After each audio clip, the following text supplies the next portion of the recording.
Ladies and gents, it is yours truly, Culture Shock and the Colts logo. And behind that logo is my guy Landon. Landon, how are we doing tonight, my guy? Doing fantastic, man. Another lovely week. Look, this is the best time of the year. Everybody talks about Christmas. It's the most wonderful time of the year. It's wrong.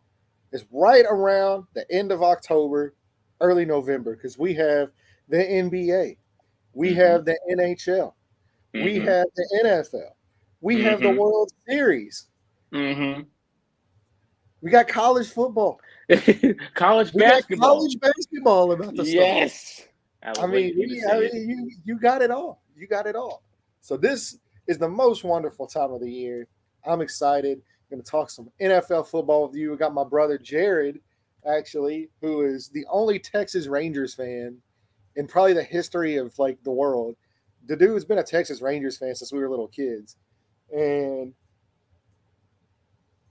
his team's playing in the World Series tonight. So he's so excited. They've never won a World Series, or well, they might have won a World Series. I don't know, but not since we've been alive. They haven't won a World Series. So he's super excited about tonight, and I'm gonna watch some NBA, talk some football with you. Hopefully, watch the Rangers, get them a game 1 win tonight as well. So, shout out to Yeah, Jared. absolutely. Shout out to bro, man. Shout out to bro. Shout out to the Rangers and the opposite team in the World Series. Whoever watches baseball, best of luck to you. I gave it a chance. I just couldn't get into it. But we are here to talk Colts football. That's the most important thing today. And we are going up against the New Orleans Saints, Super Bowl opponent. You guys remember it like it was yesterday. I know I do. Scarred me for life. I appreciate the Saints for putting that in my memory. I hate it, but it is what it is. We got one. They got one. Fair deal. But it's still Colts football at the end of the day. We're going to talk about this game, Week 8 matchup in Indy. There's a few things going around this game that we got to bring up. I did mention it as a teaser last week. We got to talk about it this week, but we're going to start off with the point of attack for the Indianapolis Colts. It's going to be will the Colts point of attack last week have any effect against the Saints this week? Landon, you're up. So, about point of attack, what do you mean? Point of attack? So I'm going to be basically what they did last week. Like the game Um, plan. with the game plan, will it have any effect this week if they happen to go to it again, or will they have to change it up? I think absolutely it'll have. I mean, look, anytime you can get the ball out to your best players on the perimeter, like Josh Downs, my boy Josh Downs, or Michael Pittman Jr., or Jonathan Taylor showed up, and Zach Moss being hurt, possibly missing the game, who knows? But JT's healthy. JT's showing the old JT again last week. He's coming into form. So yeah, I think there's many different ways that this Colts offense can attack, and I think if there's one, like, that's the thing about Shane Steichen. If you think he's gonna zig, he's gonna zag, and that's he keeps everybody off balance. So it'll be curious to see. I think they do have a really strong chance to run the football. I do think they might switch it up a little bit just because the turnover issues, of course, with Gardner Minshew. I think you might try to minimize his dropbacks in this game because he's kind of shown the propensity to fumble when he gets hit or sacked.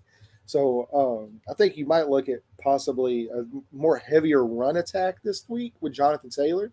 But yeah, I mean, I think absolutely it can have an effect, the same effect it had last week.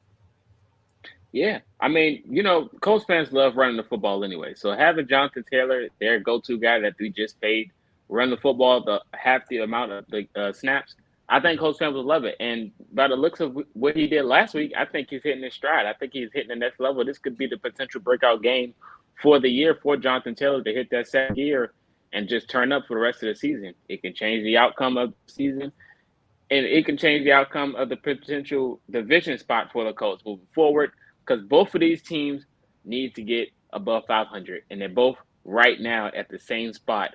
And going up against this Saints team is a big question mark. They don't know what the offense looks like, but I know that defense is kind of underrated. I think that's their strong suit of that team. So it's going to be an interesting matchup to see how the Colts match up against this Saints defense. I think Shane Steichen is very smart and is a genius, and I think he's underrated as well when it comes to offensive minds.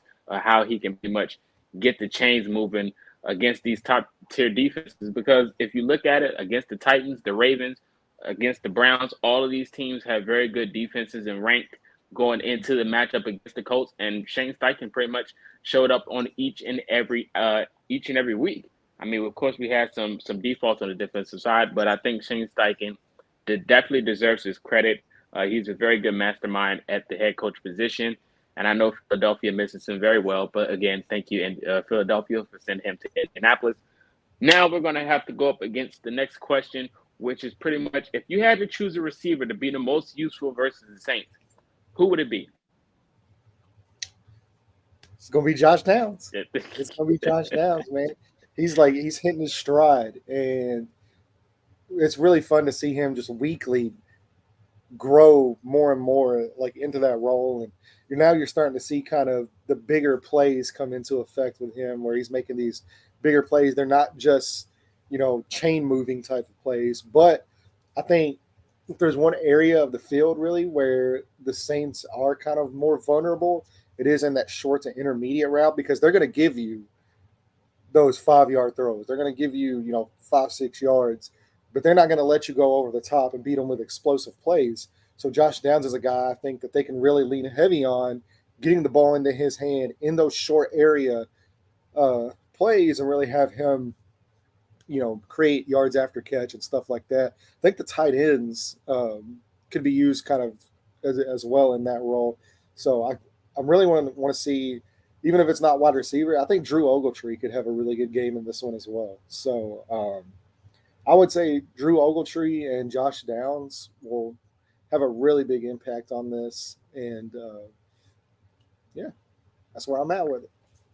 Drew Ogletree first game back. It's going to be a sight to see. I wish it was with Anthony Richardson as his debut, but I mean, can't have everything, so we just got to take the baby steps. But Gardner Minshew is a fan of targeting the tight ends, in my opinion, even though it's not Granton. But I think, when Will Mallory was there, I seen him getting a lot of reps with Minshew out there. Minshew has his favorites to target. I think he trusts a little bit. I think he trusts his receivers a little bit more than anybody, but they do generally just get open and he finds them. Besides him trying to play hero ball, but I think Minshew is pretty good at passing the ball out or distributing the football around the targets. Even though Michael Pittman Jr.'s comments say otherwise, I do expect my receiver to be Alec Pierce. I think Alec Pierce can have himself a pretty decent game against this Saints team. We're going to go with Josh Downs from Landon, which is a pretty good point because Josh Downs is definitely switching gears and hitting his stride going towards the season. Heading into week 8, I'm looking for him to have a breakout season. His rookie year can definitely be something change worthy. He can potentially be, going up for offensive rookie of the year if he keeps this momentum going and, he hits his stride by week, I say like week 11. But John Robinson had a down week in Atlanta. So, I mean, his odds is probably in the favor still, but hey, you never know. Let's go ahead and head over to the next question, which is the question we mentioned earlier when it comes to Gardner Minshew. Will the turnover issue continue this week versus the Saints? Unfortunately, I mean, until we see it not happen, you have to assume it will. That's just the way it goes. I mean, and until you prove that you can take care of the ball at a high level, then yeah, you have to assume that there's at least going to be one or two, turnovers in this game from him. And this isn't just kind of like a 2 game sample size either. Like he's very good about not throwing interceptions. I'll give him that. So he doesn't really throw a lot of interceptions, but his fumbles, he's, in very limited snaps, is right up at the highest, amount of fumbles given up in, multiple years now. Not just this season. I mean, this is a problem with him going back, throughout his career is the fumbles. And I don't want to be the one to talk about hand size or anything, but he does have some smaller hands, so that might attribute to it a little bit. But yeah, I don't think you'll really get many turnovers in the forms of like interceptions with him, because just generally he's not that guy. But as far as the fumbles go, yeah, that's been a struggle throughout his whole career. So I think that's why they might try to minimize, the drawbacks, but um until we see it not affect the game and we see it not become an issue, then yeah, you have to err on the side of it happening. Yeah, I agree. That has a lot to do with the offensive line protection too. A lot of those fumbles was hit from behind. Of course, Minshew got to be aware that pocket awareness got to be there, but the offensive line protection, pass blocking is going to be a question mark going into this game. I would love to see how that's going to battle it out. There's a question that mentioned the which corner is going to cover Michael Thomas, and that's going to go and segue into the next question. No Julius Brents is out, so we're going to ask, will the Colts defense step up against the Saints offense? Now, the Saints offense has been struggling as of late going into this week. So, Gus Bradley's scheme on the defensive side can definitely, turn a lot of heads, especially a guy like my guy like Landon, because, he hates that defense at certain moments. I wouldn't say he hates a strong word. He dislikes the defense at certain moments. And you got a guy like Michael Thomas who's pretty good at slanting across the field. So, the question is to you, will this Colts defense step up against Derek Carr and his Saints offense? Yeah, I think they do actually this week. I do think they step up. And if there was ever a time for them to, it would be in a game like this because Derek Carr has been dealing with that injury. And I mean, he's having a really tough time pushing the ball down the field, with these explosive plays. So it's really going to be a lot of dump offs, obviously to Alvin Kamara, to Michael Thomas, these quick little dump off passes, getting the ball out of his hands because he can't really drive the ball or push the ball down the field right now. I would actually be more worried if Jameis was playing in this game than what Derek Carr is right now. But I think it plays really perfectly into what they do well on defense, which is, rally, allow short completions and rally and tackle and try to get off the field on third downs. Um, and then, Derek Carr is not obviously not the most mobile guy either. So I think, with all of that kind of combined, I think they can really, hopefully I would love to see Gus Bradley kind of put more pressure on an injured Derek Carr in this game, try to, blitz him a little bit and just try to get things a little more, I guess, confusing for them instead of just playing, dropping back, 62% of the time. They just drop back into cover three and send four guys. And that's it. And, especially now, with Juju Brents out and stuff, I mean, you have to assume they're going to target, Darrell Baker, but it's kind of what I was saying is like this really kind of plays into their hands a little bit because Derek Carr can't push the ball down the field as well as he would be if he was healthy. Um, you might not see these explosive plays over the top that the Colts, seem to give up, every week. So yeah, hopefully they just kind of allow these dump offs to Kamara, let those linebackers, rally and Kenny Moore and all these guys, let them rally to the ball, tackle the ball. So yeah, I think this has a chance to be a really good outing for the Colts defense right now. I agree, and you definitely just took the words right out of what I was about to say. I was going to mention Kenny Moore can have himself one of those games like he did last week, or probably even more, just because the usage rate for Kamara and the Saints is very high. Kamara can do both; he can receive, he can run.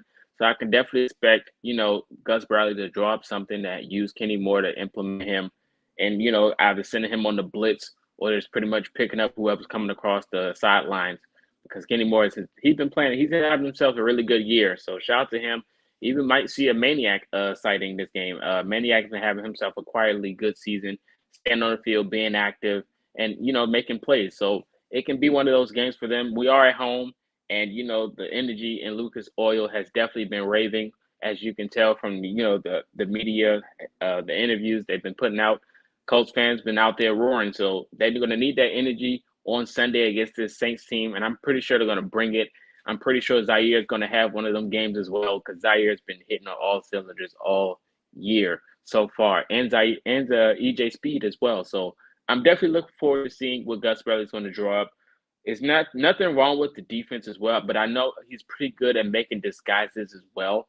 It's just all about the second half of this defense. In the first half, I have no worries. I just know the defense is going to be flying in the first half. But when it gets late into the third, going into the fourth, my worry is going to rise up because I know it's just going to get softer coverage and softer and softer and softer. So I just know in the first half, we're going to be fine. We're going to hit the all cylinders. We're going to send some blitzes. We're going to send some pressure. So I'm looking for the Colts to have a very good first half. If we have a good first half, I won't be worried. But if we do struggle, my worries will change. But like I said, I do expect Kenny Moore, like you mentioned, to have a good game against this team. I'm looking forward to seeing what's going to happen. Going up into the next topic, Chris Olave from the Saints has gotten into some legal trouble, driving a car over the speed limit. So his availability is questionable against this game. If Olave was available, if he's not available, does that change the outcome of the game? Your mic. Yeah, absolutely. Um, Whenever a guy like Chris Olave, who's just an extremely talented receiver, and I mean, like I was saying, the secondary is struggling a little bit this year. It is, and if they could line him up on Darrell Baker, then yeah, I mean that's probably going to be a plus matchup for the Saints. So yeah, if he's not playing, it's a big you know positive for the Colts. I mean, I don't really know why they wouldn't play him in this game, other than I mean, I know there's the legal stuff and all that, but as we know, I mean, it's the NFL, man. Like they don't care. They don't care about that type of stuff. So we'll see. If he is available, but if not, then yeah, it absolutely changes the dynamics of the Saints offense and it changes the dynamics of this game. 100%, 100%. And now that we know that he might not be playing, I'm looking forward to being in Lucas Oil Stadium for this game. I'm looking forward to seeing a Rodney Thomas interception. A Julian Blackman interception will make my day because he's been on it so far, man. That pick he caught last week, that diving interception out of bounds, this dude is locked in. I need my safety group to definitely step up this week against Derek Carr, bait him into some bad passes, and go ahead and get that turnover chain ready and make some good stops, man. I'm looking for the defense to put up some points. They can put up some points in a minute. So if the defense can put up 6, that'll make my day. That's all I ask for. So I'm just gonna knock on wood right there, see and knock it into the existence and see if that happens. But now we're gonna hit the score prediction, which is the end of this segment. Go ahead and put your score predictions in the chat as well. But before we do that, I need to ask you guys if you have Colts gear or not. If you don't, 15% off on home field apparel. The code is Blue Stable. If you need some attire, go ahead and do it. I don't know what you're waiting on. It is 15%. It's better than no percentage. So go ahead and get you some Colts gear. It is getting cold outside. They got sweaters, they got hoodies, they got shirts, all those things. Get dripped out and definitely rock it. And you can post it on social media, man. Go ahead and do that. Home field apparel. But before we get into the score predictions, is there any other key topic that you wanted to hit before we get there?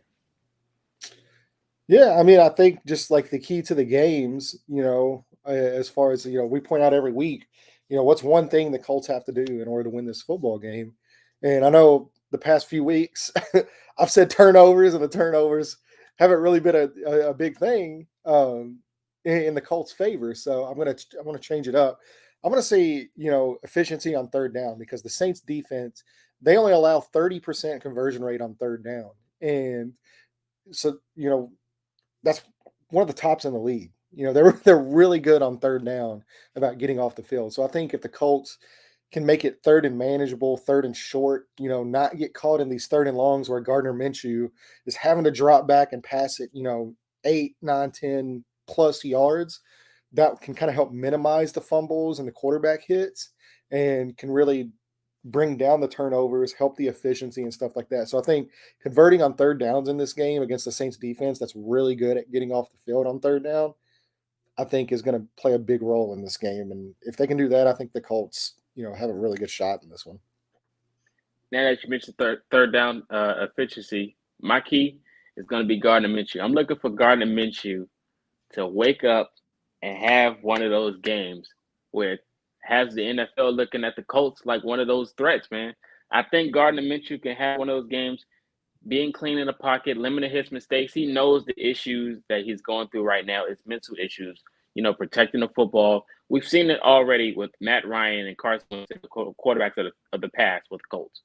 But if Gardner Minshew can mature in the pocket, step up, take his time, don't force anything crazy, I can see him have being one of the top players of the week against this Saints defense. My key is going to be Gardner Minshew, man.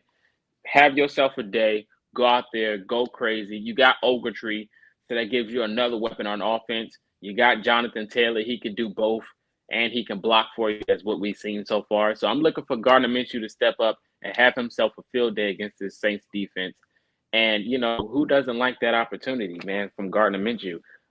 We bought him here for a reason. So now let's go out there and prove it against this Saints defense. And, of course, if you didn't watch the Trenches podcast, with Jonathan Taylor on, and they asked who was his favorite quarterback so far that they played with, I've heard Carson Wentz and I've heard Phillip Rivers. But Jonathan Taylor said Phillip Rivers. I think EJ Speed was the one that said Carson Wentz. Have you seen that show? I mean, I know they do it. I haven't listened to it, though. No. Oh, man. That one with Jonathan Taylor was kind of crazy. I heard Carson Wentz. I said, excuse me? So I was like, we need Gardner Minshew to step up. People hate on Carson Wentz, and I know like the last 2 weeks of the season really sour people on him. But I think overall, I don't think he was that bad, and I think there was a chance going into year 2, that it could have possibly been even better. But I mean, I like Carson Wentz. I don't think it was that big of a problem. I know people are like very divided. Like you either hate him or you love him. Obviously, he was not the answer at the quarterback position, which I think people realized early on. So I completely understand moving off of him, and I don't have a problem with that at all, just because he wasn't the answer. But I don't think it was quite as bad as what people remember, other than the last 2, because those last 2 games, man, like it was terrible. Like, it really sour. But he was capable of like some really special moments that season. I mean, the Arizona game, it was Carson Wentz and like the Funky Bunch, out there in Arizona on Christmas, and he really put that team on his back and won them some games. So I can see why he's probably one of the better quarterbacks that they've had, through this whole cycle. Of course, mine, like, is always like post Andrew Luck, is always going to be, Uncle Phil. It's going to be Rivers. Uncle Phil, the GOAT. I wish he could have held on for one more year. I love Phillip Rivers. I love what he brought in the locker room, and it sucks too that it happened during a COVID year, because this fan base didn't really get to experience that in person, and you didn't really get, the full Phillip Rivers experience with him. But man, like, to me, like, he's a Hall of Fame level quarterback. He's a Hall of Fame.